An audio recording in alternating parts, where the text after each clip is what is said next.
Hello guys, kumusta kayo? Andito na naman po ako. Kumusta po kayong lahat? Sana po okay kayo dyan. At eto nga guys, kakain kami dito. Masarap naman guys yung mga pagkain nila dito. Matagal na rin kami bago hindi nakakain dito. So eto nga guys, order na tayo. Naka-order na nga pala tayo guys at nakakain na tayo. Ayan nga guys, naubos na yung in-order natin. Yung in-order nga pala natin guys, yung alimasag na may gata, na may kalabasa at sitaw. At syempre meron din tayong sisig tsaka nilagang baka yata yun. Ayan, pagpasensyahan nyo na guys.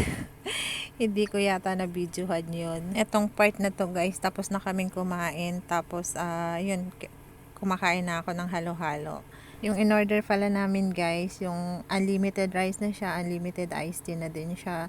Tapos yung sisig, may gatang kalabasa at crabs na may sitaw, tsaka yung nilagang baka. Tapos meron siyang kasamang halo-halo guys. So late na namin pinaserve yung halo-halo pagkatapos namin kumain. Ayan guys, ang takaw-takaw ko pa nga. Tapos eto nga guys, natutuwa ako dito sa decoration nila kaya binidyohan ko na din. Parang ang sosyal. Eto nga pala guys, bali guys, eto nga iced tea yung unang sinerve nila.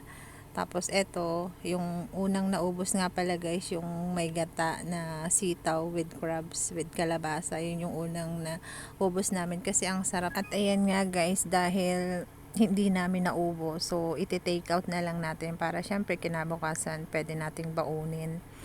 Tapos ayan nga guys, kasi nga 'di ba unlimited rice naman. Tinanong ko si Kuya kung pwedeng mag-order ng isa pang rice tapos i-take out ko kasi nga para iniisip ko para hindi na ako magsasaing kaso sabi ni Kuya hindi daw pwede. Pero okay lang naman guys, tinry ko lang naman kung pwede. So ayan nga guys, tingnan mo, kilay is life pero wala talaga akong kilay sa mga oras na yan, putol. Hindi nakapagkilay ang beshi nyo.